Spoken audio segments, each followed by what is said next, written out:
Hi dear friends, നമ്മൾ ഇതുവരെ പറഞ്ഞതൊക്കെ നിങ്ങൾക്ക് മനസ്സിലാവുണ്ടെന്ന് കരുതുന്നു. നിങ്ങൾ നോട്ട്സൊക്കെ എഴുതുന്നുണ്ടാവും അല്ലേ? സ്ക്രീനിൽ കണ്ടിട്ടോ അല്ലെങ്കിൽ ടെക്സ്റ്റ് ബുക്ക് നോക്കിയിട്ടോ നോട്ട്സൊക്കെ എഴുതിയിട്ട് അത് ഒന്ന് വായിച്ചു നോക്കുക കേട്ടോ. എന്നിട്ട് സംശയങ്ങളുണ്ടെങ്കിൽ നിങ്ങൾക്ക് ചോദിക്കാം. അപ്പോൾ നമ്മളിന്ന് ആൽഫ ഡി കെനെ കുറിച്ചാണ് വീണ്ടും പഠിക്കാൻ പോകുന്നത്. 8.5 angular momentum and parity in alpha D K. In a transition from an initial nuclear state of angular momentum II to a final state IF, the angular momentum of the alpha particle can range between II plus IF and II minus IF. നമ്മൾ quantum മെക്കാനിക്സിൽ നമ്മൾ കഴിഞ്ഞ സെമസ്റ്ററിൽ പഠിച്ചിട്ടുണ്ട്. The nucleus for He alpha particle consists of 2 protons and 2 neutrons, all in 1s states and all with their spins coupled pairwise to 0. അപ്പോൾ alpha particle has 2 protons and 2 neutrons, all in 1s state and their spins coupled to give 0. The spin of the nucleus is 0. The spin of the alpha particle is therefore 0, and the total angular momentum carried by an alpha particle in a decay process is purely orbital in character. We will designate this by L alpha. അപ്പോൾ നമ്മൾ alpha പാർട്ടിക്കിളിൻ്റെ angular momentum L alpha എന്ന് represent ചെയ്യും. The alpha particle wave function is then represented by a YLM with L equal to L alpha. Thus the parity change associated with alpha emission is represented by minus 1 whole power L alpha. And we have a parity selection rule indicating which transitions are permitted and which are absolutely forbidden by conservation of parity. If the initial and final parities are the same, then L alpha must be even. Okay. If the parities are different, L alpha must be odd.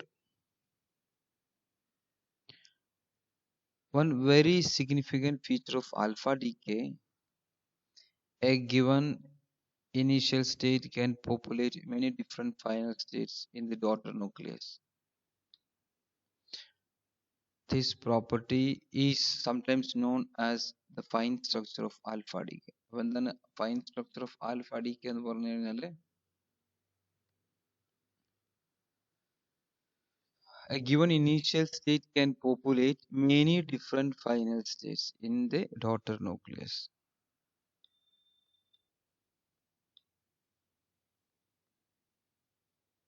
Okay. Well, if this is the single initial state, then it can populate many different final states.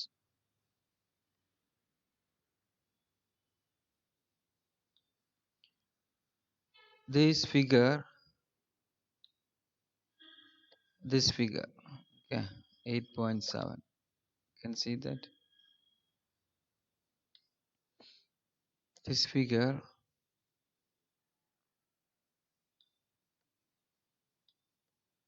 shows the alpha decay of 242 cm. The initial state is spin 0, and thus the angular momentum of the alpha particle L alpha is equal to the angular momentum of the final nuclear state IF. Alpha decays have different Q values and different intensities.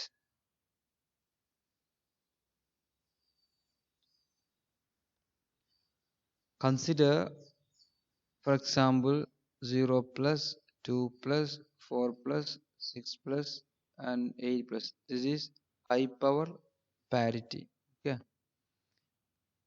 States of the ground state rotational band. The decay to the 2 plus high power parity and positive parity.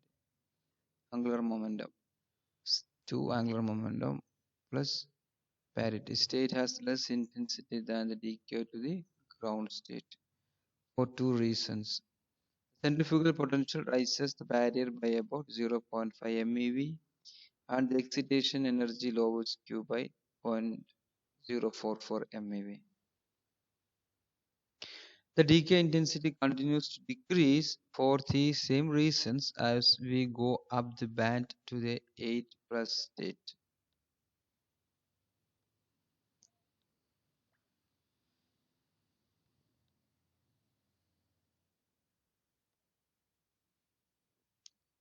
Okay, നമുക്കിനി alpha ഡിക്ക് spectroscopy നമുക്ക് നോക്കാം. അതിൻ്റെ ഒരു ആപ്ലിക്കേഷനാണ് ഇത്. Detail ആയിട്ട് നമുക്ക് ക്വസ്റ്റ്യൻ ഒന്നും കണ്ടിട്ടില്ല, എന്നാലും ജസ്റ്റ് ഒന്ന് പറഞ്ഞിട്ട് പോവാം. ഓക്കെ, അപ്പോൾ the question is, what can we learn about the energy levels of nuclei by studying alpha decay? Let's consider the 5.3 hour decay of 251 FM fermium to levels of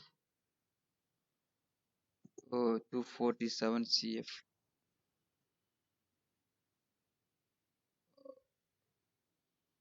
The levels of 247 CF in California are also populated in the beta decay of 247 ES Einsteinium. But the half-life of that decay is so short, 4.7 minutes, that it is more difficult to use as a detailed probe of the level structure of 47 CF California. Okay. Now we have the spectrum of alpha particles. X-axis channel number, y-axis is counts per channel. Detector കിട്ടുന്ന spectrum. This figure shows the spectrum of the decay of 251 FM fermium. The top portion shows the spectrum as observed with a silicon Si detector, silicon detector. The bottom shows the portion of the same spectrum observed with a magnetic spectrometer. X-axis we have the energy, y-axis counts per channel, whose superior energy resolution enables observation of the 6.762 MeV decay. This point, which will be missed in the upper spectrum. അത് ഇവിടെ മിസ്സാവുന്നുണ്ടെന്നാണ് പറയുന്നത്.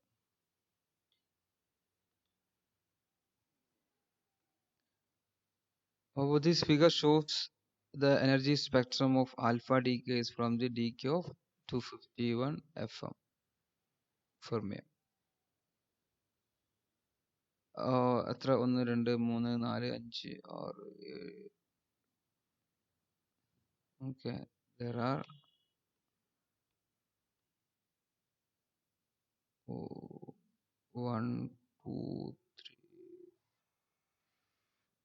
1 2 3 4 5 6 7 8 here. Okay, 13 1 2 3 4 5 5 6 and 13 alpha 13. Okay, this figure shows 13 distinct groups of alpha particles. Each group presumably represents the decay to a different excited states of 247 CF California. How can we use this information to construct the level scheme of 247 CF?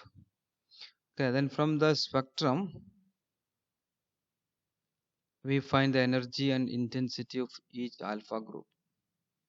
The energy is found by comparing with decays of known energy, and the intensity is found from the area of each peak. Then we make a data table as given here.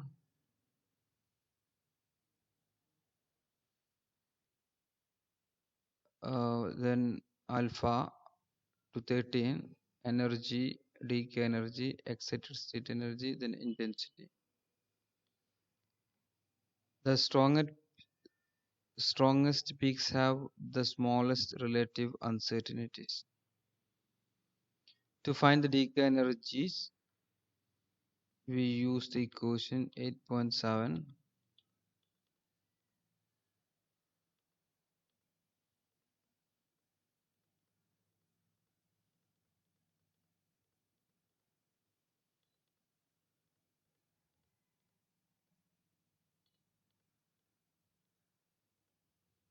This equation, we use this equation.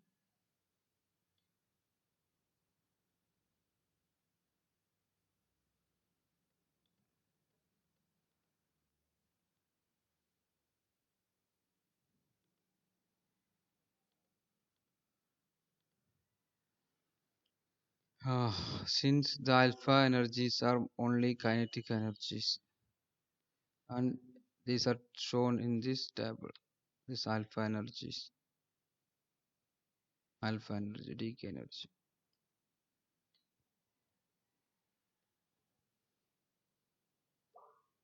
The different 247 CF excited states will quickly decay to the ground state by emitting gamma ray photons. So in constructing the decay scheme, it is helpful to have the energies and intensities of the gamma ray also.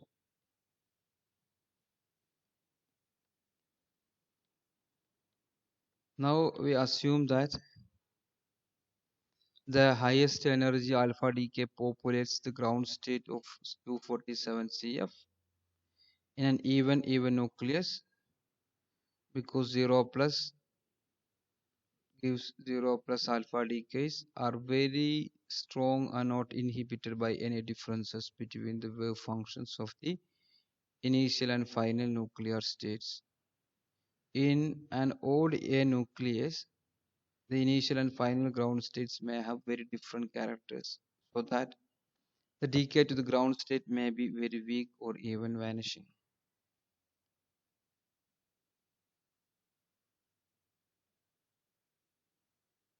Assuming these two populate the first excited state, we are pleased to find among the gamma transitions one of the energy 50 keV, which represents the transition between the first excited state and the ground state.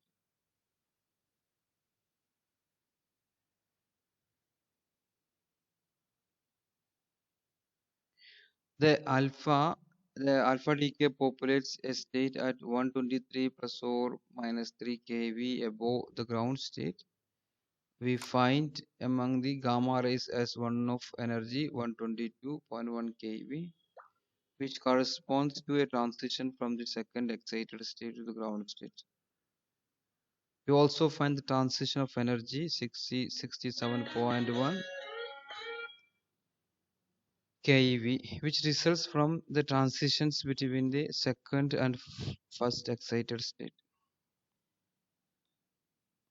And we guess that these three states form a rotational band whose states we recall from the discussion of ODA deformed nuclei section from 5.3 have a angular momentum I equal to omega, omega plus 1, omega plus 2, and so on, where omega is the component of the angular momentum of the odd particle along the symmetry axis.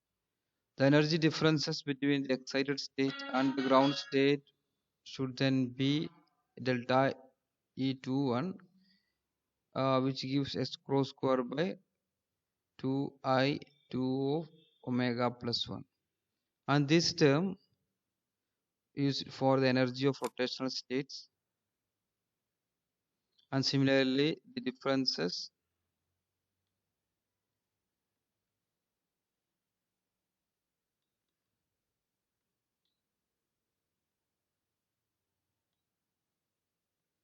uh, the differences between the ground state and the second excited state gives delta E3 1 gives h cross square by 2 I 2 omega plus 3.